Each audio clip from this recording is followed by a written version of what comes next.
Okay hello everyone, my name is Khushi and आज हम maths 1 की प्रिपरेशन करेंगे for quiz 2 with a one shot video. And I hope कि by the end of this video आपके सारे concepts clear हो जाएं। एंड इफ़ एनीथिंग कुछ रह जाता है या कोई डाउट रहता है तो you can let me know in the comment section. तो let's begin with the session. आज का पहला टॉपिक इज़ फंक्शन। तो फंक्शन के बारे में हमने काफ़ी क्विज 1 में भी पढ़ा था and this time we are going to just get a really quick overview and clear all the concepts जो कि क्विज 2 के लिए रह जाते हैं। So what is the definition of a function? तो एक फंक्शन क्या है? A function assigns each element in set A with exactly one element in set B. So function करता क्या है? तो फंक्शन सेट ए से एक एलिमेंट उठाता है एंड सेट बी से एक एलिमेंट उठाता है एंड उन दोनों के बीच में एक रिलेशन बनाता है। बट एक स्पेसिफिक कंडीशन है कि एक एलिमेंट अगर सेट ए से है तो वो एग्जैक्टली एक ही रिलेशन बना रहा होगा सेट बी के एक एलिमेंट के साथ। So let's say we have a set A here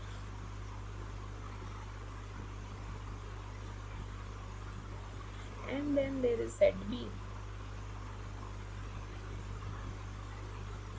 so basically क्या हो रहा है कि हम ए से बी का एक रिलेशन क्रिएट कर रहे हैं। कैसे कि ए का एक एलिमेंट एग्जैक्टली एक ही एलिमेंट के साथ बी के एक ही एलिमेंट के साथ पेयर्ड अप हो। So A arrow B means function F maps from domain A to को डोमेन बी। सो हमारा डोमेन यहाँ ए है एंड को डोमेन बी है। So let's look at an example. तो एग्जाम्पल है F X equals to 2x+1। So F X is our function. Function को define किया गया है 2x+1 से। एंड नाउ व्हेन हम x की वैल्यू 3 रखते हैं यानी कि f ऑफ 3 निकालते हैं, जहाँ हम एफ एक्स में x की वैल्यू की जगह 3 पुट करेंगे तो हमारा आता है 2 of 3 plus 1 which gives us 7। तो ये 7 क्या है? 7 b का एक पार्ट है एंड 3 क्या है? 3 a का पार्ट है। तो बेसिकली फंक्शन क्या कर रहा है? ए का एक एलिमेंट उठा के बी के एक एलिमेंट के साथ फंक्शन रिलेशन बना रहा है एंड एग्जैक्टली एक ही तरीके से रिलेशन बना रहा है। That means it is a function. ठीक है, okay. So what is an increasing function? A function F is increasing if for any x1 great smaller than x2 we have f of x1 smaller than or equals to f of x2। इसका मतलब क्या है? So let's से हमारे पास एक function है जिसकी दो वैल्यूज हैं, जिस मतलब लाइक डोमेन से हम दो एलिमेंट उठा रहे हैं जहाँ x1 x2। x1 क्या है? छोटा है x2 से। तो अब अगर हम f of x1 निकालें और f of x2 निकालें, अगर हमारा f of x1 भी छोटा या इक्वल होता है f of x2 से तो हम उसे इंक्रीजिंग फंक्शन कहेंगे, यानी कि वो फंक्शन हमेशा ऊपर की तरफ बढ़ रहा होगा, है ना। ओके, अब इंक्रीजिंग में भी एक अलग कैटेगरी है which is called strictly increasing, यानी कि वो मतलब सिर्फ मतलब स्ट्रेट ऊपर की तरफ ही भर रहा होगा, वो इक्वल नहीं होगा। तो स्ट्रिक्टली इंक्रीजिंग क्या है? f of x1 would be smaller than f of x2 when x1 is smaller than x2, यानी कि यहाँ कोई इक्वल वैल्यूज़ अलाउड नहीं है। यहाँ सिर्फ छोटी मतलब अगर मेरा x1 x2 से छोटा है तो f of x1 भी x2 से छोटा ही होना चाहिए, इक्वल नहीं हो सकता है, तो ही जाके वो स्ट्रिक्टली इंक्रीजिंग फंक्शन कहलाता है। Now example, f of x equals to 2x is strictly increasing as larger inputs always gives larger outputs। तो अगर तुम इस फंक्शन के लिए, इस स्पेसिफिक फंक्शन के लिए देखो, तो अगर तुम x की जगह कोई भी वैल्यू पुट करोगे, अगर मेरा x1 x2 से छोटा होगा तो यहाँ हमेशा f of x1 x2 से छोटा ही आएगा, क्योंकि 2 में अगर मैं 3 मल्टीप्लाई कर दूँ एंड देन 2 में अगर मैं 4 मल्टीप्लाई कर दूँ, अगर मेरा 3 4 से छोटा है तो मेरा 2 ऑफ 3 छोटा ही आएगा। सो ये एक स्ट्रिक्टली इंक्रीजिंग फंक्शन है। Now decreasing function. Decreasing function क्या है? A function f is decreasing if for any x1 smaller than x2 we have f of x1 greater than or equal to f of x2। so basically इसमें increasing का उल्टा हो जाता है। अगर मेरा x1 x2 से छोटा है तो अगर वो फंक्शन डिक्रीजिंग होगा तो मेरा x1 f ऑफ x2 से या तो बड़ा आएगा या तो बराबर आएगा। सो इसमें बेसिकली उल्टा हो रहा है। अगर मेरा x1 छोटा है x2 से तो f ऑफ x1 बड़ा होगा या इक्वल होगा f ऑफ x2 से। देन अनदर एक अलग कैटेगरी है called strictly decreasing. Strictly decreasing में क्या होता है कि अगर मेरा f of x1 f of x2 से छोटा है तो इसका मतलब ये है कि मेरा f of x1 f of x2 से बड़ा होना चाहिए, कोई इक्वालिटी नहीं है। अगर f of x1 f of x2 के बराबर हो गया तो वो स्ट्रिक्टली डिक्रीजिंग नहीं होगा, वो स्ट्रिक्टली मतलब लाइक डिक्रीजिंग फंक्शन में ही काउंट हो जाएगा, नॉट स्ट्रिक्टली डिक्रीजिंग, राइट। तो स्ट्रिक्टली डिक्रीजिंग में कोई भी इक्वालिटी अलाउड नहीं है। अगर मेरा x1 x2 से छोटा है तो f ऑफ x1 बड़ा होगा f ऑफ x2 से, that is strictly decreasing. So another example we have f of x1 equals to minus of 2x। सो ये फंक्शन जो है वो स्ट्रिक्टली डिक्रीजिंग है। क्योंकि जितनी बड़ी x की वैल्यू तुम यहाँ पुट करोगे तो उतना ही स्मॉलर रिजल्ट आएगा because of this minus negative sign, right. क्योंकि हमें पता है जितना बड़ा नेगेटिव साइन, जितना बड़ा नंबर होता है विद नेगेटिव साइन उतनी कम उसकी वैल्यू होती है। नाउ वन फंक्शन क्या होता है? वन फंक्शन को हम लोग इंटरजेक्टिव फंक्शन भी कहते हैं, इंजेक्टिव फंक्शन कहते हैं। अ फंक्शन इज इंजेक्टिव और 1-to-1 if different input always maps to different outputs. So क्या मतलब, अगर f of x1 is equals to f of x2 then x1 is equals to x2. Equivalently, if f of x1 is not equals to f of x2 then f of x1 is not equals to f of x2. यानी कि अगर हम different elements लेते हैं for a function तो वो हमेशा different output ही देगा। अगर हम इक्वल एलिमेंट लेंगे तो इक्वल आउटपुट देगा। So example, f of x equals to 2x is injective function because if 2x1 equals to 2x2 then x1 is equals to x2. Basically 1-1 कहने का मतलब यही है कि अगर हम डिफरेंट इनपुट उठाएंगे तो डिफरेंट आउटपुट्स आना चाहिए। डिफरेंट इनपुट के लिए एक सेम आउटपुट नहीं आ सकता।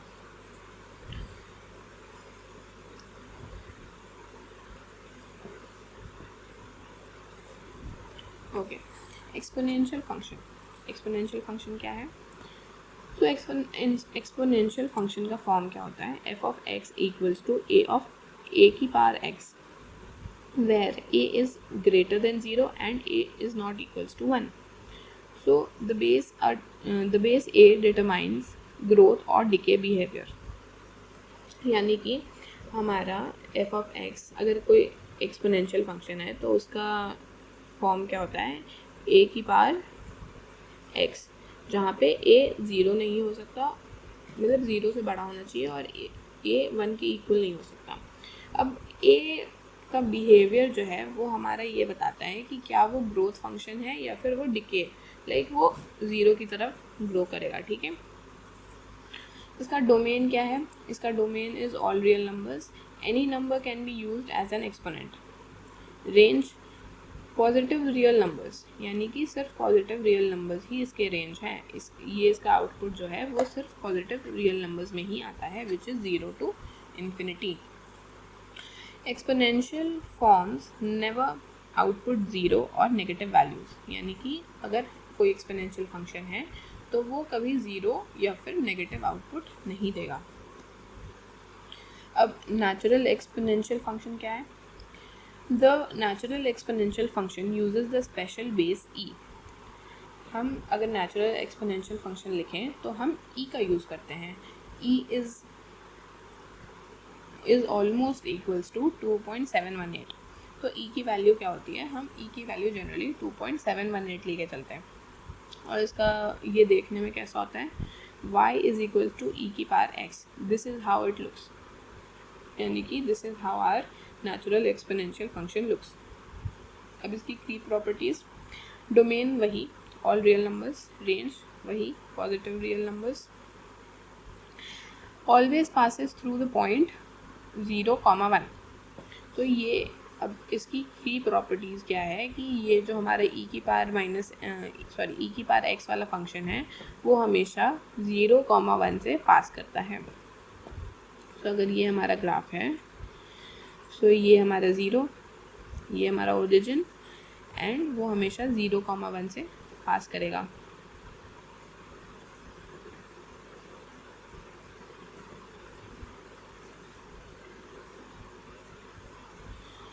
अब ऑलवेज इंक्रीजिंग, ये फंक्शन हमेशा इंक्रीजिंग है, वो भी strictly increasing. Horizontal asymptote at y equals to 0, इसका horizontal asymptote y equals to 0 पे बनता है। कंपोजिट फंक्शंस, अब कंपोजिट फंक्शन क्या है, यानी कि एक फंक्शन के अंदर एक दूसरा फंक्शन इंक्लूड कर देना, एक फंक्शन के अंदर एक मतलब नया फंक्शन ऐड कर देना is composite functions. Composite functions combine two functions into one new functions. Definition: f of g of x, यानी कि एक this means apply g first then apply f to the result, यानी कि पहले मैं g एक मेरा फंक्शन है उसमें x की वैल्यू डालूँ, देन उसका जो रिजल्ट आए उस पर f फंक्शन लगा दूँ।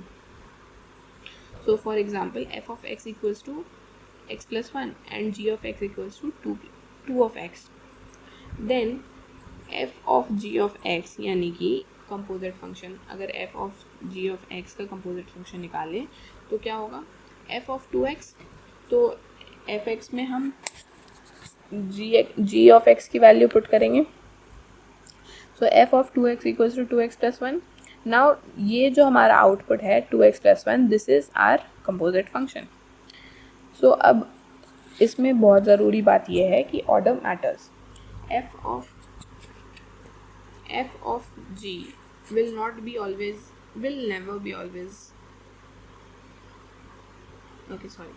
f of g will never be equal to g of x। Like अगर क्वेश्चन में ऐसा कुछ दे दिया जाए फिर तो बात अलग है, वरना इन जनरल कभी भी f of g इक्वल नहीं होता है g of f के, है ना।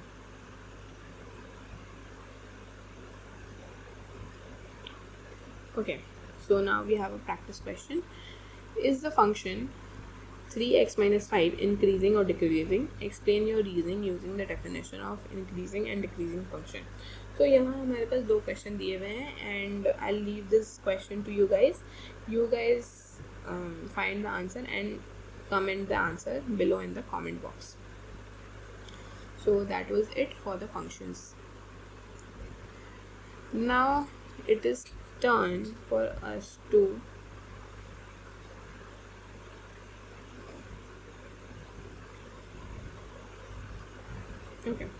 सो अब हम अपने दूसरे टॉपिक पे आते हैं which is inverse functions and logarithms. So अब हम कुछ इन्वर्स फंक्शंस एंड लोगैरिथम्स, यानी कि हमने अभी तक जितने भी फंक्शंस पढ़े हैं उनके कुछ इन्वर्स के बारे में पढ़ेंगे एंड लॉग्स के बारे में पढ़ेंगे। So what is an inverse function? An inverse function reverses the operation of the original function. If a function f maps x to y, then its inverse f minus 1 maps y back to x. यानी कि inverse क्या है, basically कोई भी function अगर एक domain से को डोमेन तक एक रिलेशन क्रिएट कर रहा है तो इन्वर्स फंक्शन को डोमेन को डोमेन बना देगा एंड डोमेन को को डोमेन बना के एक नया रिलेशन क्रिएट करेगा which will be opposite to the function that we used before. So mathematically, if y equals to fx, then x equals to inverse of y. This means applying f and then f inverse or vice versa returns us our starting value. अगर so basically अगर मैं किसी function पे उसका inverse apply कर दूँ तो वो फंक्शन मेरा बेसिकली यही करेगा कि उस फंक्शन का इन्वर्स मेरे को दे देगा, लाइक स्टार्टिंग पॉइंट दे देगा। अगर मैं किसी फंक्शन के ऊपर उसका इन्वर्स अप्लाई करूँ तो वो मेरे को स्टार्टिंग पॉइंट ही रिटर्न करेगा। Now 1-to-1 condition. तो अब हमारे पास कुछ तरीके हैं 1-to-1 कंडीशन चेक करने के लिए। अब 1-to-1 हम कैसे चेक करते हैं, तो horizontal line test is the most efficient and easiest way to check if a function is 1-to-1 or not. So a function must pass the horizontal line test. No horizontal line intersects the graph more than once. यानी कि अगर हम किसी graph में like for example हमारे पास किसी function का एक ग्राफ है एंड उस ग्राफ में एक हॉरिजॉन्टल लाइन बनाए, तो if that horizontal line does not cut the graph एक बार से ज़्यादा, तो that means it is a 1-to-1 function. अगर वो एक बार से ज़्यादा कट कर रहा है उस ग्राफ को, दैट मीन्स कि वो 1-to-1 फंक्शन नहीं है. अब unique outputs. Each output value corresponds to exactly one input values.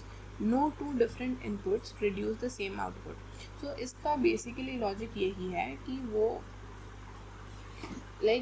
उस point पे, उस exact point पे कोई दो element का same output नहीं है, इसीलिए the horizontal line test works every time. अगर वो एक बार से ज़्यादा एक बार से ज़्यादा कट कर रहा है उस ग्राफ को वो हॉरिजॉन्टल लाइन, दैट मीन्स कि वो फंक्शन एक ही पॉइंट पे बहुत सारी वैल्यूज़ आउटपुट्स दे रहा है. यानी कि एक ही इनपुट के लिए बहुत सारी आउटपुट्स दे रहा है, या फिर एक ही आउटपुट एक मल्टीपल आउटपुट के लिए सेम आउटपुट दे रहा है ना.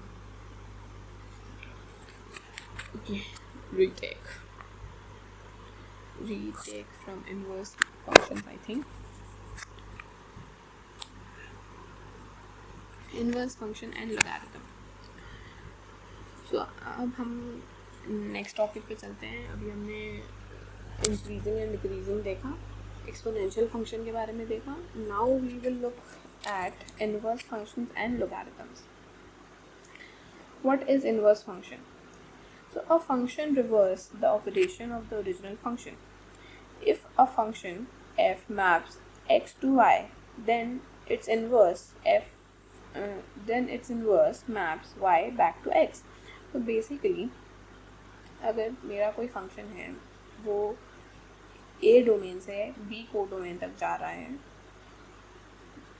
तो जो मेरा इन्वर्स होगा वो b डोमेन से a को डोमेन तक जाएगा, है ना. Mathematically y equals f of x, then x equals inverse of y. This means applying f and then f inverse or vice versa returns us our starting value. तो basically अगर मैं किसी function पे उसी का इन्वर्स अप्लाई कर दूँ तो मेरे को x ही रिटर्न करेगा, वो x एज इन वो स्टार्टिंग वैल्यू ही रिटर्न करेगा. या फिर किसी इन्वर्स पे मैं फंक्शन अप्लाई कर दूँ तो भी वो स्टार्टिंग वैल्यू ही रिटर्न करेगा. Now the 1-to-1 condition. अब एक तरीका जानेंगे हम कि कोई फंक्शन 1-to-1 है या नहीं, वो कैसे पता कर सकते हैं हम बहुत आसानी से. तो there is this test called horizontal line test. अब ये हॉरिजॉन्टल लाइन टेस्ट क्या है? सो बेसिकली लेट्स अज्यूम कि मेरे पास किसी भी एक फंक्शन का ग्राफ है. Let's say this is a graph of some function. अब I will draw a horizontal line like this. अब if this horizontal line cuts this graph more than once, किसी भी पॉइंट पे इस ग्राफ को एक से ज़्यादा बार अगर ये हॉरिजॉन्टल लाइन काटता है, that means my function is not 1-1. So the logic behind it is each output value corresponds to exactly one input value. No two different input produces a same output. So कोई दो different input एक same output नहीं produce कर सकता है. This is why अगर ये एक horizontal line मेरे ग्राफ को 2 बार काट देगा, एक से ज़्यादा बार काट देगा, that means कि वो दो different output या डिफरेंट इनपुट्स के लिए सेम आउटपुट रिटर्न कर रहा है. That means that function is not 1-to-1. इसीलिए if a graph passes this horizontal line test, that means that graph is 1-to-1. Now invertibility. Only 1-to-1 functions have inverses because they ensure a unique mapping in both directions. So basically सिर्फ वो ही functions invertible है, उन्हीं functions के inverse exist करते हैं जो functions 1-to-1 होते हैं. So very simple trick for your exam कि इफ़ अगर तुमको किसी फंक्शन का इन्वर्स फाइंड करना है, सबसे पहले लुक चेक कि वो फंक्शन क्या 1-to-1 है या नहीं. अगर वो फंक्शन 1-to-1 नहीं है तो दैट मीन्स उसका इन्वर्स एग्जिस्ट ही नहीं करता है. Now, graphical symmetry about y equals x. The graph of an inverse function is the reflection of the original function across line y equals x. This beautiful symmetry reveals the inverse relationship visually. So let's say original function का point a comma b on f of x, reflection across y equals x, inverse function points b comma a on. So let's say कि ये मेरा graph है, I mean ये मेरा coordinate है, और अगर मान लो मैंने एक ग्राफ बना दिया, उसका इन्वर्स यहाँ बन जाएगा, और उस पर कोई पॉइंट है a comma b. तो उसके इन्वर्स में भी कोई एक पॉइंट होगा b comma a. So basically ये x इक्वल्स टू y वाला जो लाइन है उसके अबाउट सिमेट्री क्रिएट करता है inverse function, and it will it is like looking at something in the mirror, कि उसका एक रिफ्लेक्शन क्रिएट हो रहा है on the opposite side. Defining logarithms. So logarithms का logarithm is basically something like exponential forms. So let's say a of x equals to b, where a is greater than 0 and a is not equals to 1 and b is greater than 0. So अब इसको अगर हम logarithmic form में convert करना चाहें तो it will look like a base log b base a equals to x. Okay, this slide again.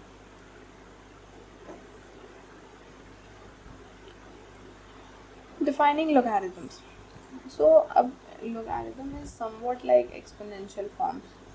It is basically a evolved version, मतलब थोड़ा सा changes करके it is basically exponential form, लेकिन एक different अवतार में. Exponential form का ये basic standard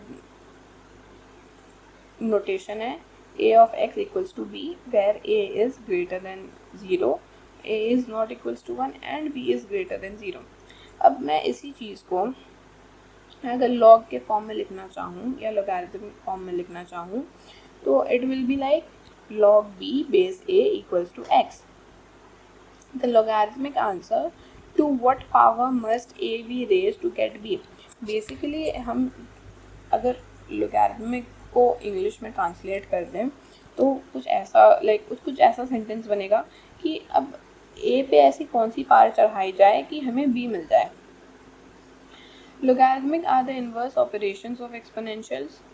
If f of x equals to a of a की power x, then f inverse of x equals to log x base a. That means that a की power log of x base a equals to x and log of a की power x base a equals to x as well. अब natural log क्या है? Natural log को हम कहते हैं ln of x. ln से रिप्रेजेंट करते हैं नेचुरल लॉग को, and we call it ln of x. So अब इसका बेस वही e होता है. The natural logarithm uses base e, which is almost equal to 2.718, Euler's number, which appears naturally in growth processes and calculus. Notation: ln of x is equivalent to log of x base e. It's called natural because it arises naturally in mathematics and science. तो इसके applications क्या हैं? Used extensively in calculus, compound interest, population growth models and many areas of physics and engineering. Now अब इसकी domain और range क्या है? So exponential function का domain was all real numbers and उसका range was 0 से infinity यानी all positive real numbers. तो अब अगर logarithmic function exponential का inverse है तो उसका domain कोडोमेन एंड उसका डोमेन रेंज बन जाएगा और रेंज डोमेन बन जाएगा. सो लोगैरिथमिक फंक्शन का domain is all positive numbers and उसका range is all real numbers. Notice how the domain and range swap between a function and its inverse. This is a direct consequence of the reflection across y equals to x. Now हमारे पास कुछ important properties and rules हैं logarithmic functions के. Let's look at it जल्दी से. Product rule: log of mn base a is equals to log of m base a plus log of n base a. Percent rule क्या है? Log of m by n base a equals to log of m base a minus log of n base a. Power rule: log of m की power k base a equals to k log m base a. Change of base क्या है? Let's say log of m base a, it is equals to log of m base b and log of a base b. Okay, sorry. Log of m base a is equals to log of m base b divided by log of a base b. Identity: log of a base a is equals to 1 and log of 1 base a is equals to 0. Now फिर से हमारे पास दो practice questions हैं. So first question is find the inverse of the function f of x which is equals to 2x plus 3. अब इसका inverse निकालना है. It is easy. You guys do it and leave your answer in the comment section. Second question is evaluate. Okay, अब हमने जो अभी properties पढ़ी है उनका यूज करके you have to find the answer for this question, right? And that's the end. So here are some key takeaways. So inverse function क्या है? Reverse the operation of the original function requiring 1-to-1 correspondence. Graphical symmetry: inverse graph reflects across y equals to x, swapping domain and range. Logarithmic inverse of exponentials: log of b base a equals to x means a of x equals to b. Now properties: product, quotient, power and change of base rule simplify logarithmic expressions.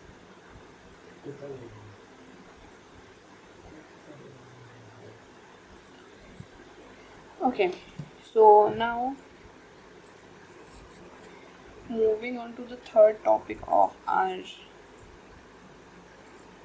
one shot, we have sequence and convergence. Okay, no.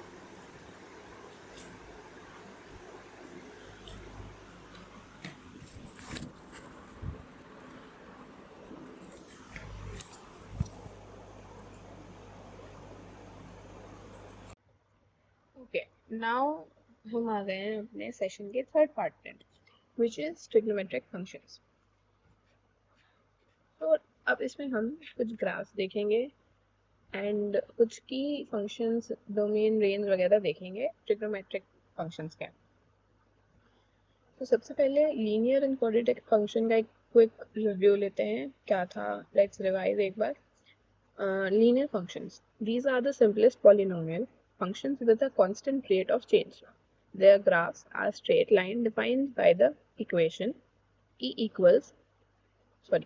equals mx plus b, where m is the gradient and b is the intercept. Quadratic functions: polynomial functions of degree 2 that produces parabolic curves. Their general form is y equals ax square plus bx plus c. These functions model projectile motion and physical phenomena. There are three primary trigonometric functions: sine, cosine, and tangent. So, sine function क्या है? Now, if you have seen a right angle triangle, तो उसमें इस वाले side को हम hypotenuse कहते हैं, नीचे वाले को बेस कहते हैं, and this standing side is called perpendicular. So now sine, for a right angle triangle, sine theta is the angle, equals opposite by hypotenuse. Opposite is basically perpendicular by hypotenuse. It measures the ratio of the length of the side opposite to the angle of the hypotenuse.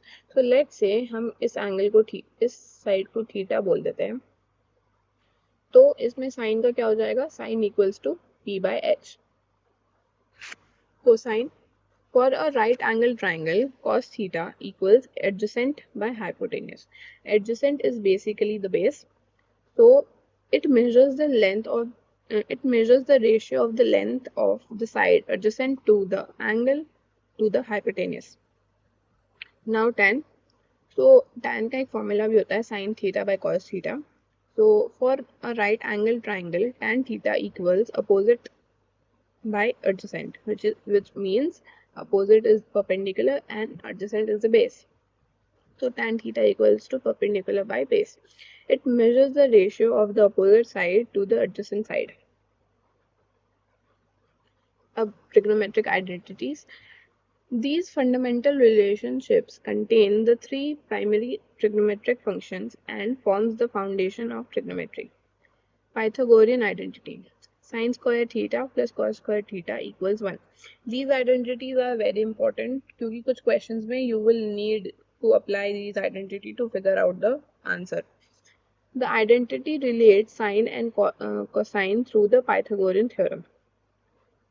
Reciprocal identities. Cosec theta equals to 1 by sin theta. Sec theta equals to 1 by cos theta. And cot theta equals to 1 by tan theta. These define the three reciprocal trigonometric functions.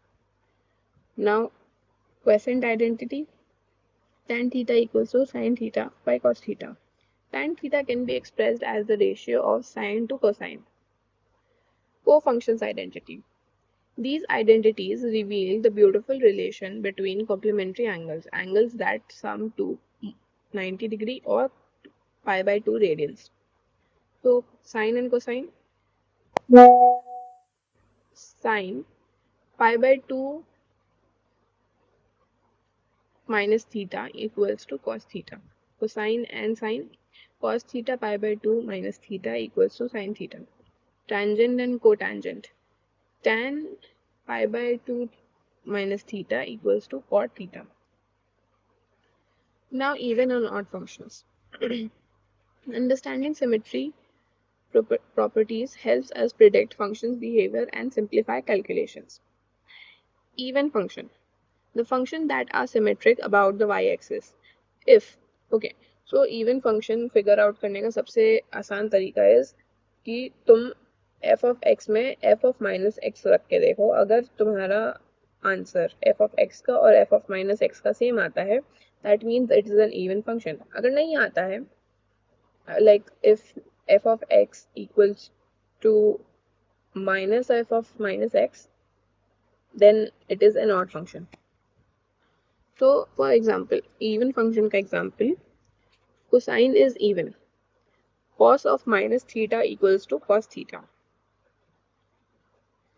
Odd function, the function that are symmetric about the origin. तो ऐसे function जो origin के about symmetric होते हैं उन्हें odd functions कहते हैं. तो इसको फिगर आउट करने का सबसे आसान तरीका है f of minus x equals to minus of fx. Examples, sine and tangent are odd. So sine of minus theta equals to minus sine theta and tan of minus theta equals to minus tan theta. And now this is the graph of cos theta. and this is the graph of sine theta. Now double angle formulas. These powerful identities express trigonometric functions of 2 theta in terms of functions of theta, useful for simplification and integration. So sine double angle. Sine 2 theta equals to 2 sine theta cos theta. Sine double angle, sine 2 theta equals to cos square theta minus sine square theta. And इसमें alternative forms भी हैं, जैसे कि cos 2 theta equals to 2 cos square theta minus 1 which is equals to 1 minus 2 sin square theta. Tangent double angle, tan 2 theta equals to 2 tan theta divided by 1 minus tan square theta. Periodicity of trigonometric functions. Trigonometric functions are periodic, meaning they repeat their values at regular intervals. यानी कि periodic का मतलब क्या होता है कि periodic मतलब basically एक साइकिल के बाद वो अपनी वैल्यू रिपीट करता है, तो ट्रिग्नोमेट्रिक फंक्शंस पीरियोडिक होते हैं, यानी कि उनका ग्राफ सिमिलर सा होता है after a point, like we will see आगे. This property makes them ideal for modelling cyclic phenomena. तो इसकी वजह से they model a cyclic phenomena, like एक साइकिल टाइप का बनाता है. आफ्टर अ सर्टेन पॉइंट वो एक पैटर्न रिपीट होने लगता है. तो जिस पॉइंट पे वो पैटर्न रिपीट होता है उस पॉइंट को हम उसका पीरियड बुलाते हैं. तो sine and cosine period. Both sine and cosine have period of 2 pi, यानी कि साइन और कोसाइन हर 2 पाई पीरियड के बाद अपना पैटर्न सेम लाइक रिपीट करता है. तो sine theta plus 2 pi equals to sine theta. इसका मतलब यही है कि हर 2 पाई डिस्टेंस के बाद साइन का एंगल साइन का ग्राफ रिपीट होगा. cos theta plus 2 pi equals to cos theta. Similarly cos theta का भी 2 पाई एंगल्स के बाद 2 पाई डिस्टेंस के बाद ग्राफ रिपीट होता है. Tangent period. Tangent has a shorter period of pi. tan theta plus pi equals to tan theta. इसका मतलब यही है कि tan हर पाई डिस्टेंस के बाद अपना ग्राफ रिपीट करता है. Physical meaning. One full rotation around the unit circle 360 degree or 2 pi radians return us to the starting point, hence the repetition. तो अब हम ग्राफ देखेंगे ट्रिग्नोमेट्रिक फंक्शंस का. So this is the graph of sine theta. So sine theta का graph देखने में, सो let's say this is a graph. So sine theta का graph देखने में कुछ ऐसा सा होता है, और ये हर 2 पाई के बाद अपने आप अपना ग्राफ रिपीट करता है. So sine function smooth wave oscillating between -1 and 1 with period of 2 pi. Cosine का ग्राफ कैसा होता है? कोसाइन का ग्राफ और साइन का ग्राफ देखने में काफी सिमिलर होता है, लेकिन कोसाइन का ग्राफ जीरो लाइक जब x की वैल्यू 0 होती है कोसाइन में, तब उसका जो रेंज होता है दैट इज 1. लेकिन जब साइन में x की वैल्यू 0 होती है तो उसका जो रेंज होता है that is 0. Now tangent function.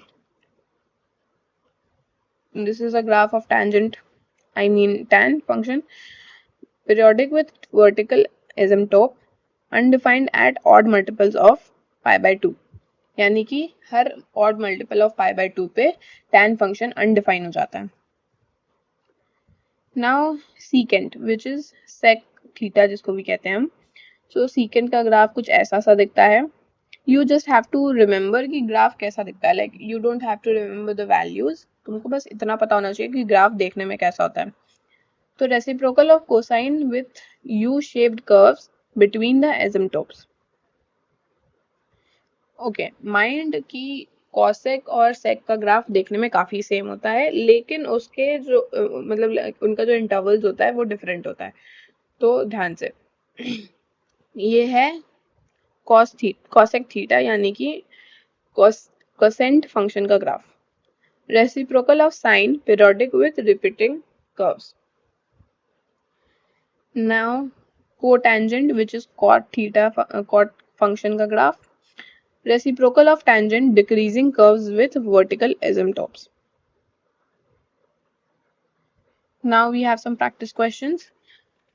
So ये questions इस PPT से related ही हैं. Now आई होप कि आप लोग ये अपने अपने कॉपीज वगैरह में सॉल्व कर पाए. And if you have any problem you can let me know. Now let's move on to the fourth part, which is sequence and convergence. So what is a sequence? A sequence is the ordered list of numbers that follow a specific pattern or rule.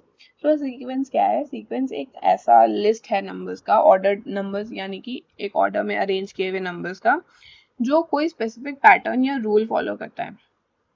We denote a sequence as an in curly brackets where n represents the position in the sequence.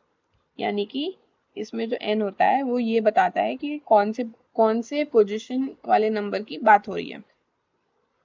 Each number in sequence is generated by functions of its position. यानी कि उस position पे जो function होता है उसी के हिसाब से एक हर सीक्वेंस जनरेट किया जाता है. For example the sequence 2n produces 2, 4, 6, 8, 10 and so on, while 1 by n gives 1, 1 by 2, 1 by 3, 1 by 4 and so on. यानी कि अगर हम an की जगह 2n लिखते हैं तो 2n ऐसे नंबर्स प्रोड्यूस करेगा जो 2 के मल्टीपल होंगे. एंड सिमिलरली 1 by n ऐसे नंबर्स प्रोड्यूस करेगा जो 1 by n के फॉर्म में होंगे बेसिकली. तो 1 by 1, 1 by 2, 1 by 3, 1 by 4 and so on. Sequence can be defined explicitly, direct formula or recursively, each term based on the previous term. तो हम किसी भी सीक्वेंस को या तो किसी डायरेक्ट फॉर्मूला से डिफाइन कर सकते हैं या फिर हम उसे रिकर्सिवली यानी कि उसके पहले वाले नंबर के हिसाब से डिफाइन कर सकते हैं.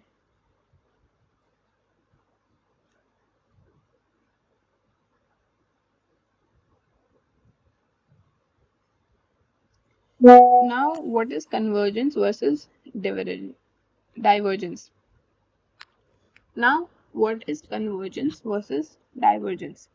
So, convergence sequence. A sequence converges when its term approaches a specific finite value as n, becomes very large. The term gets abbreviated.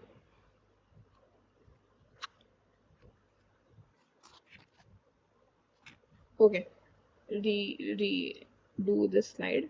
Okay, what is convergence versus divergence? So, convergent sequences. A sequence converges when its term approaches a specific finite value as n becomes very large. The terms get arbitrarily close to a limit L.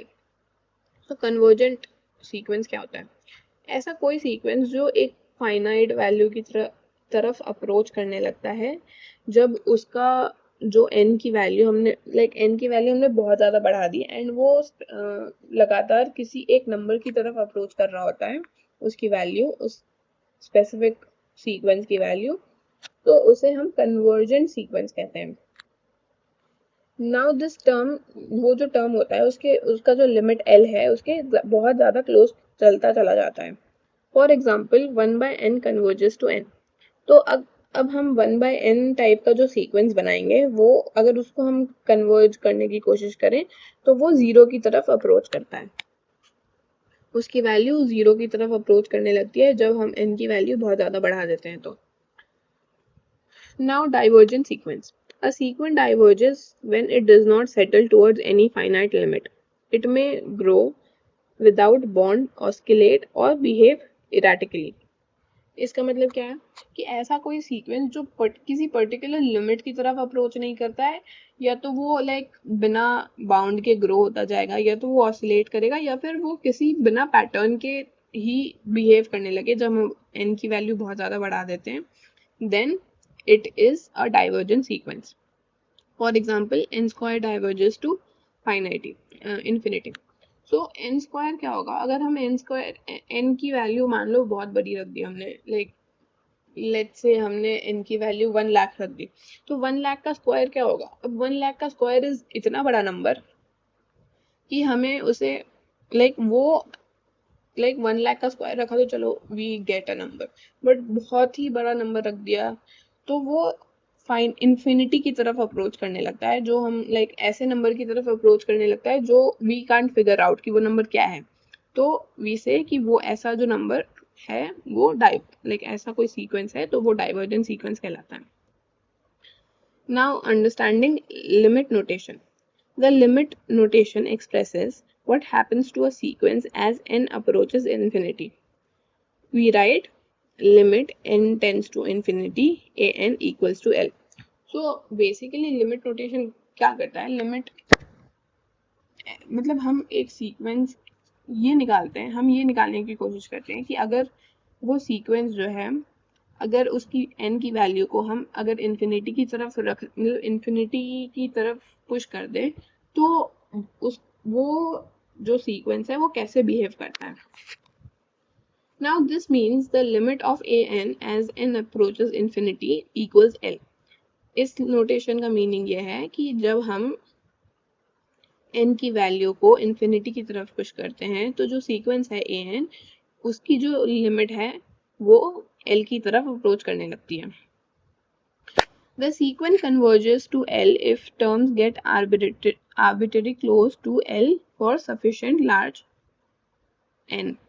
मतलब ये sequence converge होके L तक पहुंच जाता है जब L की बहुत नजदीक जाने लगता है सीक्वेंस, और जब n की वैल्यू सफिशिएंटली बड़ी हो जाती है तब. तो इसका visual representation, imagine a horizontal line y equals to L. As you move right along the sequence, the point get closer and closer to this line, eventually staying within any small distance we specify.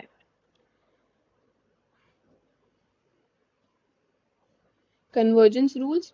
तो अब convergence मतलब कुछ questions आते हैं convergence निकालने के, तो उनमें कुछ rules apply कर सकते हैं हम. When working with convergent sequence, several useful rules helps us combine and manipulate them. सबसे पहला है sum rule. If limit an equals a and limit bn equals b, then limit of an plus bn equals to a plus b.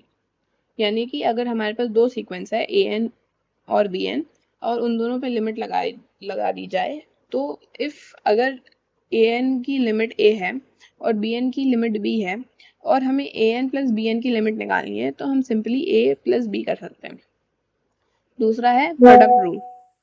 If limit an equals to a and limit bn equals to b, then limit of an multiplied by bn equals to a multiplied by b. यानी कि limit of an अगर a है, limit of bn अगर b है और हमें a multiply by b की a into b की लिमिट निकालनी है, अगर हम an मल्टीप्लाइड बाय bn की लिमिट निकालना चाहते हैं तो an आता है. Scalar multiple rule. If limit of an equals to a and c is constant, then limit of c into an equals to c into a. Quotient rule. If limit of an equals to a, limit of bn equals to b and b अगर 0 नहीं है, then limit of a divided by bn equals to a divided by b. अब sandwich theorem क्या है? So sandwich theorem is also called the sequence theorem. This powerful tool states that if three sequences satisfy bn smaller than equals to an smaller than equals to cn for all n, and if limit of bn equals to limit of cn equals to l, then limit of a must also equal l. यानी कि ये कहना ये चाह रहा है, अगर हमारे पास तीन लेट्स से हमारे पास तीन सीक्वेंस है an bn and cn और bn an से छोटा या बराबर है और cn an से छोटा cn an से बड़ा या बराबर है, तो लाइक अगर ये सारे n के लिए ट्रू है तो बी एन की लिमिट और सी एन की लिमिट अगर l है तो लिमिट ऑफ ए एन भी l ही होगा. Thinking of an being the sandwiched between bn and cn, both approaching the same limit. Now इसका एग्जाम्पल एप्लीकेशन अगर हम देखना चाहें, let's consider an equals to sine of n by n. Since minus 1 is greater than, smaller than equals to sine of n, smaller than equals to 1, we have minus 1 by n smaller than equals to sine of n by n smaller than equals to 1 by n. Both minus n and 1 by n converges to 0. So by the sandwich theorem, sine of n by n also converges to 0. अगर अब convergent sequence का कुछ example देखना चाहो तो we have 1 by n. This is the classic example. Then n plus 1 by n. So simplifies to 1 plus n by n also converges to 1. Then we have 1 by 2 की power n. So this is a geometric sequence that converges to 0. These sequences demonstrate different rates of convergence but all approaches to a finite limit as n increases. अब divergent sequence के example, divergent sequence का unbounded growth अगर देखना है तो you can see n square. So n square forms 1, 4, 9, 16, 25. Grows without bond towards infinity. Oscillating behavior देखना है तो -1 की पावर n देख लो. So -1, 1, -1, 1 ऐसे alternate between -1 and 1 never settling. Then alternating divergence देखना है तो n of minus n की power n. So -1, 2, -3, 4, -5 oscillates with increasing magnitude. These sequences fail to approach any finite limit, either growing indefinitely or oscillating without settling. Now we have some practice questions. Practice these at home and let me know about if any doubts you have. Key takeaways. Sequence are ordered list defined by positions. Each term an follows a specific pattern based on n.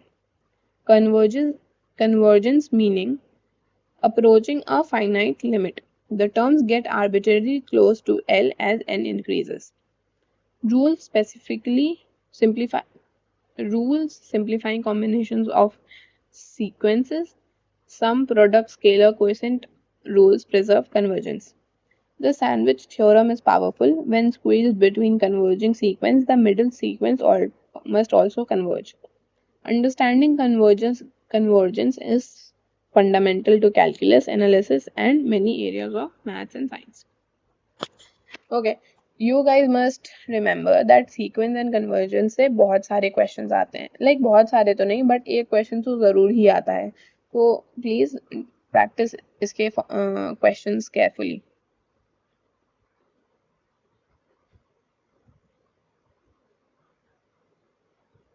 तो आओ चलो आगे बढ़ते हैं. Now it's time for limits and continuity. तो यहाँ से हमारा calculus शुरू हो रहा है and it is very important from the exam perspective. So make sure कि आप limits and continuity and derivatives वगैरह को अच्छे से करके जाएं. चलो so आगे बढ़ते हैं. What is a limit? In calculus, a limit describes the value that a function approaches as the input gets closer and closer to a specific point. तो इससे पहले भी हमने लिमिट के बारे में थोड़ा सा देखा था. Think of it as a predicting where a journey will end without actually reaching the destination. For example, imagine driving towards the city. The limits tell us which city we are heading towards, even if we never actually arrive there in mathematics. Okay, so चलो पहले limit क्या होता है. तो limit basically tells us कि अगर हम उसमें बहुत लाइक हमारे पास कोई फंक्शन है तो उस फंक्शन में अगर हम बहुत बड़ा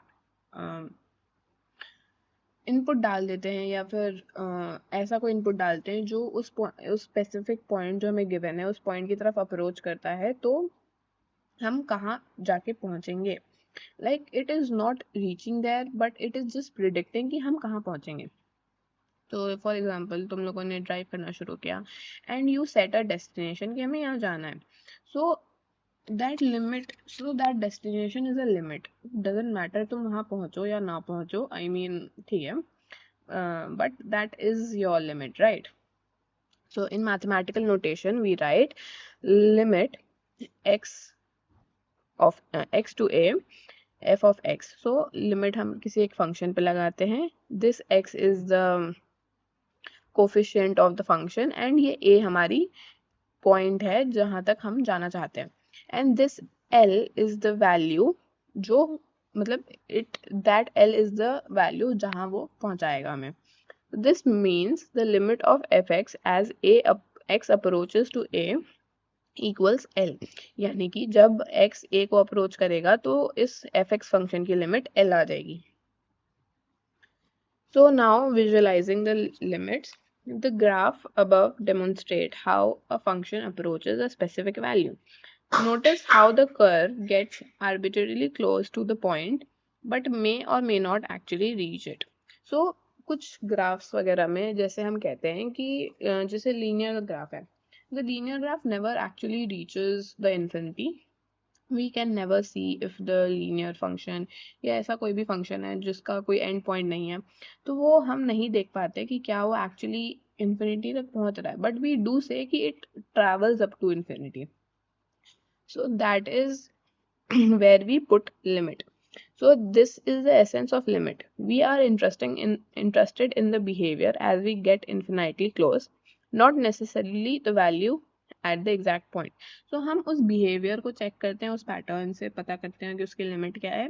We are not exactly interested for a specific point पे उसकी value क्या होगी. So कुछ standard limits हैं जो सीधा सीधा कभी कभी exams में आ जाती हैं. So जैसे कि the sign limit. So limit x tends to 0, sine of x divided by x is always equals to 1. This fundamental limit appears everywhere in the trigonometry and calculus. It is particularly useful when dealing with oscillating functions. तो ये like कभी कभी सीधा सीधा आपको PYQs वगैरह में PYQs नहीं, आपको MCQs वगैरह में सीधा सीधा पूछ लिया जाता है when limit tends to 0, sorry limit of x tends to 0, तो sin of x by x की वैल्यू क्या होती है. The logarithm limit. So limit when x tends to 0, log of 1 plus x by x is always equals to 1. This limit is essential for understanding exponential growth and decay, appearing frequently in finance and natural science. The exponential limit.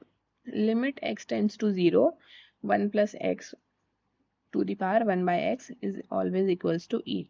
This beautiful limit defines the mathematical constant e, the base of natural logarithm. So ये ध्यान रखना, ये जितने भी standard limit अभी हमने देखे, चाहे वो साइन का हो, लॉगरिथम का हो या एक्सपोनेंशियल का हो, सब सारे x 0 की तरफ टेंड कर रहे हैं, ना कि इन्फिनिटी की तरफ. तो ये ध्यान रखना. साइन x बाय x की लिमिट जब x 0 की तरफ टेंड करेगी तब 1 होगा. log 1 plus x by x की लिमिट जब x की तरफ x 0 की तरफ टेंड करेगा तो 1 होगा. 1 प्लस x की पावर 1 बाय x जब x की लिमिट 0 की तरफ टेंड करेगी तो उसकी वैल्यू e होगी. Now left hand and right hand limits. तो अब जैसे हम किसी भी फंक्शन का लिमिट निकालते हैं तो हम उसका लेफ्ट हैंड लिमिट चेक करते हैं, राइट हैंड लिमिट चेक करते हैं, देन उस पॉइंट पे लिमिट चेक करते हैं. इफ ये तीनों सेम आता है तो हम ये कहते हैं कि वो फंक्शन कंटिन्यूअस है. नाउ अब लेफ्ट हैंड लिमिट और राइट हैंड लिमिट कैसे निकलती है. सो अप्रोचिंग फ्रॉम द लेफ्ट यानी कि negative side, limit of x tends to minus a of fx. So we examine the value of x that are less than a, getting closer and closer. So how to graph a function in 3 steps.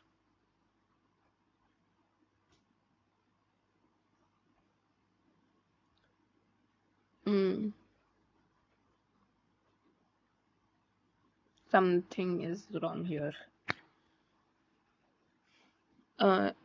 Right hand limit, approaching from the right side यानी कि positive side when limit of x tends to a of fx, we examine the values of x that are greater than a, getting closer and closer. Okay, now here is a question: which graph represents a function? So for first तो हम क्या करेंगे, यहाँ पे vertical line test करेंगे. हमने vertical line test या फिर हॉरिजॉन्टल लाइन टेस्ट का हो, ये टेस्ट हमने पहले भी कर रखे हैं ना, तो उसके हिसाब से so this graph does not pass the vertical test, this does not pass the vertical test, this does not pass the vertical test, but this function does. So this function is a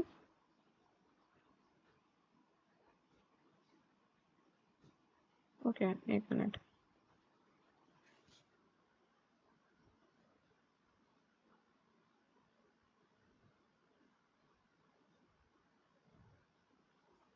Okay, let's retake this page.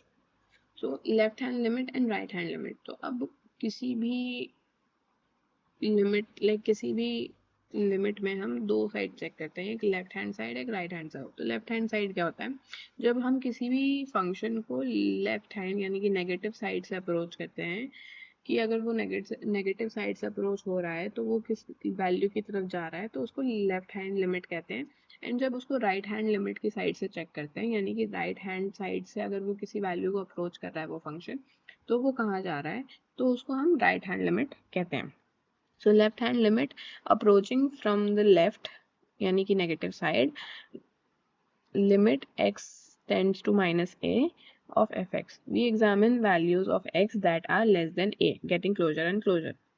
Right hand limit approaching from the right यानी positive side, limit of x tends to a plus, which is of fx. We examine values of x that are greater than a, getting closer and closer. The key point is, for a limit to exist at a point, the left hand and the right hand limit must both exist and be equal.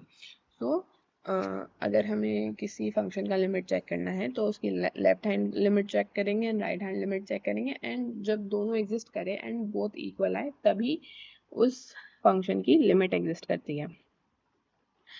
Limit at a point. The limit of a function at a point a exists only when three conditions are met. तो अब किसी function की एक point पे limit कैसे exist करती है, क्या थ्री कंडीशंस है वो चेक करेंगे. तो first is both side approach, the left hand limit exist, consistent behaviour, the right hand limit exist, equal values, both limits are equal to each other.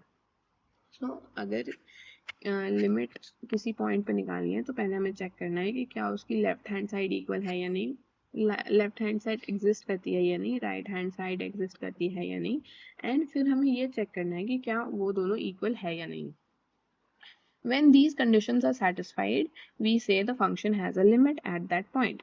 Its value to note It's important to note that the function does not necessarily need to be defined at a point itself for the limit to exist. यानी कि ये ज़रूरी नहीं है एक function का किसी point पे लिमिट डिफाइंड हो ताकि उसका लिमिट एग्जिस्ट करता हो. यानी कि अगर किसी पॉइंट पे फंक्शन डिफाइन नहीं भी है लेकिन अगर उसका left hand side and right hand side equal है और एग्जिस्ट करता है, यानी कि उस फंक्शन की लिमिट एग्जिस्ट करती है. Now properties of limit. अब लिमिट की कुछ प्रॉपर्टीज है जो आपको आपके क्वेश्चन सॉल्व करने में हेल्प करेगी. तो लेट्स सी कि क्या प्रॉपर्टीज है. सबसे पहला है sum rule.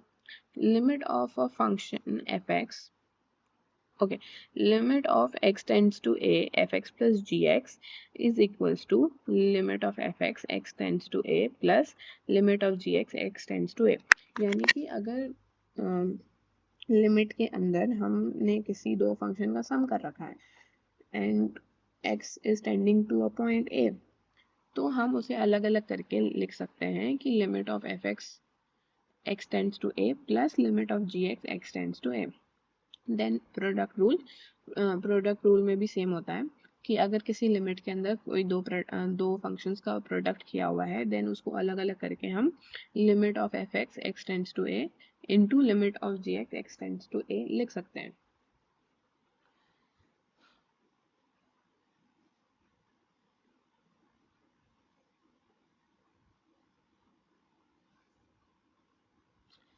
Okay, now question rule क्या कहता है कि इफ लिमिट के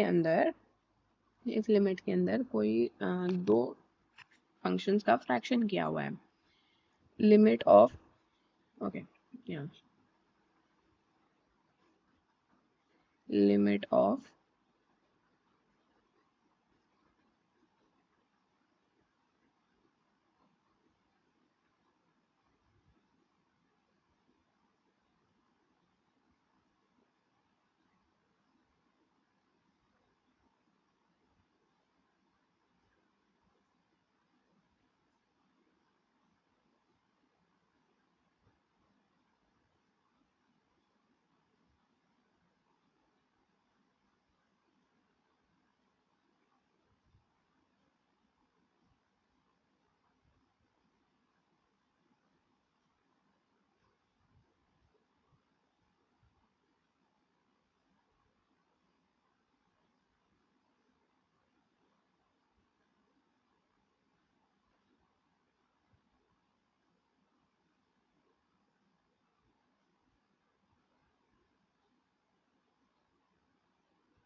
सो क्वेश्चन रूल क्या कहता है कि अगर कोई फंक्शन फ्रैक्शन में है और उस पे लिमिट लगाई हुई है, तो उसे हम अलग अलग करके लिख सकते हैं, जैसे कि limit of F X X tends to A divided by limit of G X X tends to A. लेकिन द कंडीशन इज कि जो डिनोमिनेटर है वो जीरो नहीं होना चाहिए. ठीक है. नाउ कांस्टेंट मल्टीपल, व्हेन हम किसी फंक्शन में कांस्टेंट मल्टीप्लाई करके उसे लिमिट के अंदर डालते हैं, तो वो कांस्टेंट बाहर आ सकता है एंड वो लिमिट एज इट इज रह जाएगी. जैसे कि limit of c multiplied by fx x tends to a is equals to c multiplied by limit f of x x tends to a. What is continuity? A function is continuous at a point when three conditions are satisfied. एक function तभी continuous होता है जब ये तीन point उसके satisfied होते हैं. The function is defined at a point. The limit exists at that point. The limit equals the function value.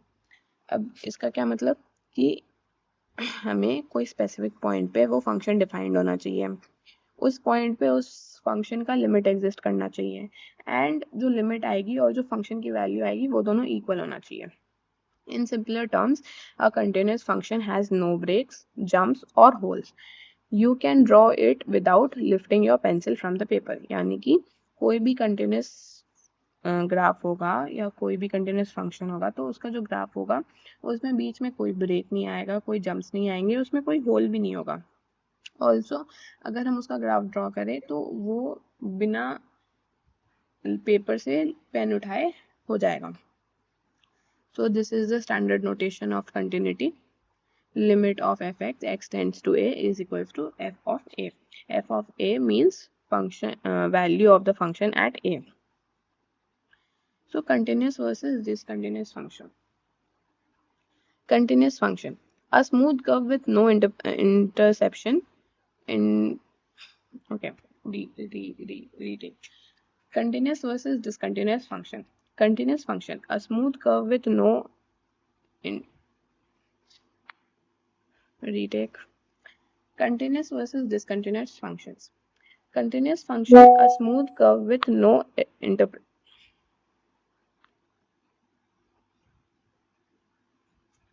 Retake. Continuous versus discontinuous function. Continuous function, a smooth curve with no interruptions. The function flows naturally without any jumps or breaks. So जैसा कि you can see here in this graph, ये graph यहाँ से शुरू होके यहाँ तक जा रहा है और बीच में कोई ब्रेक नहीं है, कोई जंप नहीं है, कोई होल नहीं है, कोई गड्ढा नहीं है. So that means it is a continuous function. Now jump discontinuity. The function has a sudden jump at a point. The left and right hand limit exist but are different. So जैसा कि you can see in this function in this graph कि ये function यहाँ से यहाँ तक continuous था, then यहाँ पे टूट गया and it came down and फिर यहाँ से continuous हो गया. तो अगर तुम यहाँ पे लिमिट निकालो ए पे तो इसकी राइट हैंड लिमिट और लेफ्ट हैंड लिमिट अलग अलग आएगी. बट अगर ए पे निकालो तो ए पे ए पे तो एक ही आएगी बट इसकी लेफ्ट और राइट अलग अलग आएगी. सिंस इसकी लेफ्ट और राइट अलग अलग लिमिट्स आएंगी यानी कि ये कंटिन्यूस नहीं है. फिर है removable discontinuity. There is a hole in the graph at a point but the limit exist often called a hole discontinuity. तो ऐसा कभी कभी होता है कि बीच में एक कहीं होल रह जाता है. तो these kind of discontinuity are removable through some methods. But ये होल कंटिन्यूटी है यानी कि एक गड्ढा है बीच में, एक पर्टिकुलर पॉइंट के वजह से डिसकंटिन्यूटी आ रही है, लिमिट एग्जिस्ट कर रही है लेकिन बीच में कहीं गड्ढा रह गया. Infinite discontinuity. Now the function shoots to infinity at a point creating a vertical asymptote where the limit does not exist. So जैसा कि you can see in this graph कि ये जो ग्राफ है वो सीधा इन्फिनिटी की तरफ जा रहा है, ऊपर की तरफ भी एंड नीचे की तरफ भी. And if you see here एक वर्टिकल लाइन क्रिएट हो गई है जिसके अबाउट ये इन्फिनिटी की तरफ जा रहा है. So this is the vertical asymptote. तो इफ यहाँ पे तुम निकालोगे लिमिट इस पॉइंट पे तो लिमिट एग्जिस्ट ही नहीं करेगी. Now these are the practice questions. You guys can practice these. Okay, these types of questions are very common in the exam, so you can practice these at home and let me know if you have doubt. चलो आगे बढ़ते हैं. अब we are on the last topic which is understanding derivatives. So what is a derivative? A derivative measures how a function changes as its input changes. Think of it as an instantaneous rate of change at a specific point, like how fast a car is moving at an exact moment rather than its average speed over time. So basically derivative क्या है? मतलब when you find out कि एक particular point पे एक function कितना change हो रहा है, तो that is basically finding the derivative of the function. तो ऐसा मान लो कि तुम इंस्टेंटेनियस रेट ऑफ चेंज निकाल रहे हो किसी स्पेसिफिक पॉइंट पे, जैसे कि इस पॉइंट पे गाड़ी कितनी तेजी से चल रही है rather than finding its average speed. In physics, derivatives describe velocity and acceleration. In economics, they model marginal cost and revenue. In biology, they track population growth rates. Essentially, derivatives helps us understand how things change right now, not just an average. मतलब एक particular point पे things कैसे change हो रही हैं, कितना change आ रहा है, वो सब डेरिवेटिव बताता है.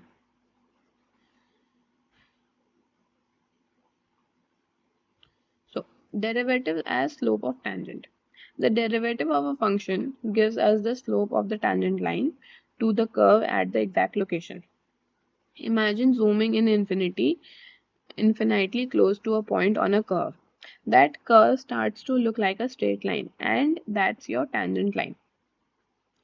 For a function fx, the derivative f dash x or dy by dx represents this slope.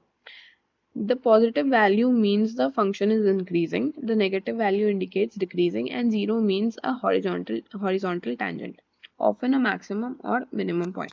So what happens is कि हम अगर मान लो हमारे पास एक कोई कर्व है, तुम उस कर्व को बहुत ज्यादा जूम कर दोगे तो it will start looking like a horizontal line, and उस पॉइंट पे अगर तुम उस पॉइंट से वो लाइन, मतलब वो जो तुम्हें लाइन दिख रही है, तुम उसे स्ट्रेट इंफिनिटी की तरह स्ट्रेच आउट कर दो दोनों साइड से, that will be your tangent line, right.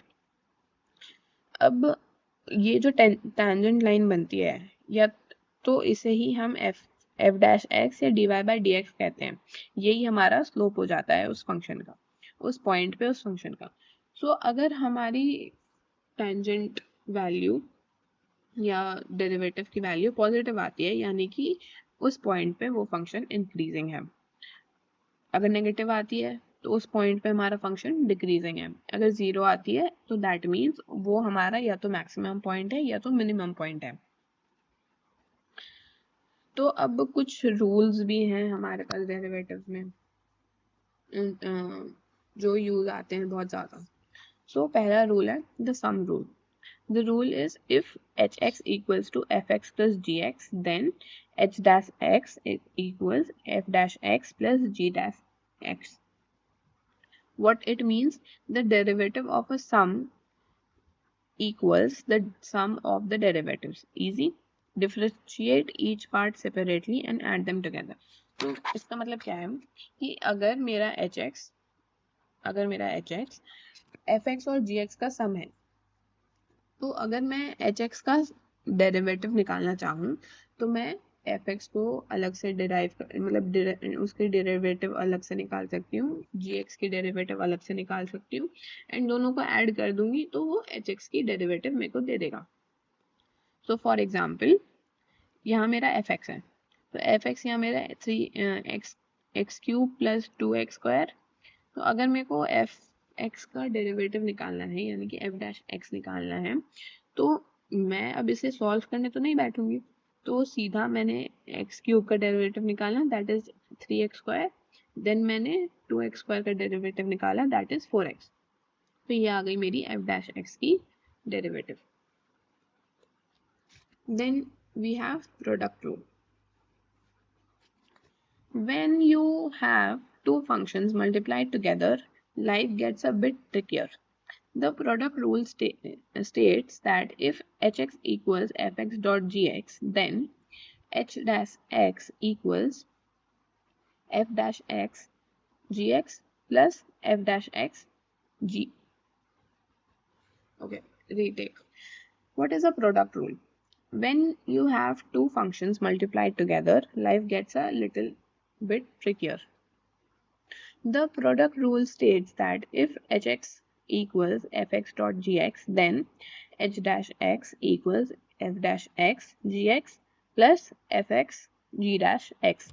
यानी कि अगर मेरे पास एक फंक्शन है जो दो फंक्शन से मल्टीप्लाई होके बना है, तो उसका डेरिवेटिव मैं कैसे निकालूंगी? तो सबसे पहले मैं पहला वाला फंक्शन उठाऊंगी, उसका डेरिवेटिव निकाल के दूसरे वाले फंक्शन से मल्टीप्लाई करूंगी। देन मैं पहला वाला फंक्शन नॉर्मली उठाऊंगी, उसके बाद सेकंड वाले फंक्शन का डेरिवेटिव निकाल के दोनों को मल्टीप्लाई करूंगी, एंड फिर मेरे पास जो दो अलग अलग फंक्शन आए हैं उन दोनों को ऐड कर दूंगी। तो ये आ जाएगा मेरा h dash x, which is derivative of hx. You take the derivative of first function times the second plus the first function times the derivative of second. Do not forget both parts. Now ये question rule क्या है? For a function that's a fraction, for example hx equals to fx by gx, we use the quotient rule. So h dash x equals f dash x gx minus fx g dash x divided by gx का whole square. Think low d high minus high d low over low squared. So what does it mean? The denominator function stays squared on the bottom while the numerator combines both derivatives. Watch the minus sign carefully, it's easy to forget. यानी कि हम जैसे product rule में ऊपर plus कर रहे थे वैसे यहाँ माइनस कर देंगे एंड नीचे जो सेकंड फंक्शन है, जो नीचे वाला फंक्शन है, उसको स्क्वायर कर देंगे बस. Then here we have chain rule. So सबसे पहले the outer function, differentiate the outside function first, then keep inside, leave the inner function unchanged, then multiply by times the derivative of inside. तो chain rule क्या कहता है कि सबसे पहले outer function को डेरिवेटिव निकालो, देन इनर फंक्शन को वैसे ही रहने दो, देन उसको मल्टीप्लाई कर दो इनर फंक्शन के डेरिवेटिव के साथ. The chain rule handles composite functions hx equals to f of gx. The formula is h dash x equals f dash gx dot g dash x. This rule is essential for differentiating nested functions like sine of 2x or x square plus 1 का whole cube. Then we have the most easy and most जिसका सबसे ज़्यादा use होता है L'Hopital rule. When you encounter indeterminate form like 0 by 0 or infinity by infinity while changing the limit, L'Hopital's rule comes to the rescue. So basically मान लो हमारे पास एक कोई function दी हुई है, उस पर लिमिट लगी हुई है एंड लिमिट निकालो तो ऊपर नीचे दोनों की लिमिट 0 0 आ रही है. तो यहाँ पे हम L'Hopital रूल लगाते हैं. तो L'Hopital रूल क्या कहता है? Limit of fx by gx x tends to a equals limit of f dash x divided by g dash x when x tends to a. यानी कि अगर fx और gx का डेरिवेटिव तुम निकाल के इन्फिनिटी बाय इन्फिनिटी ला रहे हो या 0 बाय 0 ला रहे हो तो उसकी जगह तुम उसके डेरिवेटिव का भी लिमिट निकालोगे तो भी सेम आएगा. बेसिकली L'Hopital रूल यही कहता है. Differentiate the numerator and denominator separately, then take the limit again. You can repeat this process if needed. यानी कि अगर तुम पहला डेरिवेटिव निकाल के दोनों को डिवाइड कर रहे हो एंड उसके बाद भी तुम्हारा 0 बाय 0 या इन्फिनिटी बाय इन्फिनिटी फॉर्म ही आ रहा है तो तुम दोबारा लिमिट निकाल सकते हो. तुम दोबारा डेरिवेटिव निकाल सकते हो. तुम तब तक डेरिवेटिव निकाल सकते हो जब तक तुम्हारा लिमिट की वैल्यू नहीं आ जाती. Then we have tangent equation and linear approximation. Okay, so tangent equation या फिर limit approximation दोनों में से कोई एक आता ही आता है. So remember सही से. So tangent line equation at a point a comma f of a, the tangent line is, यानी कि अगर हमें कोई point दिया है a comma f of a तो उस point पे हम tangent line कैसे निकालेंगे? तो y equals f of a plus f dash a into x minus a. This uses point slope form with the derivative providing the slope. ठीक है, तो अब tangent line की equation समझ आ गई कि y equals f of a plus f dash a multiplied by x minus a. Then we have linear approximation. Near point a we can approximate fx is nearly equals to f of a plus f dash a into x minus a. This is incredibly useful for estimating function value without a calculator. यानी कि linear approximation से basically हम किसी भी function की value पता करते हैं at some point.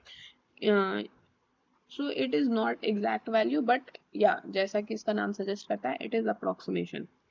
So now if you see कि tangent line equation और linear approximation की मतलब like formula same है but tangent value में we put an equal and linear approximation में we put likely equal to. So keep that in your mind. Now we have practice questions.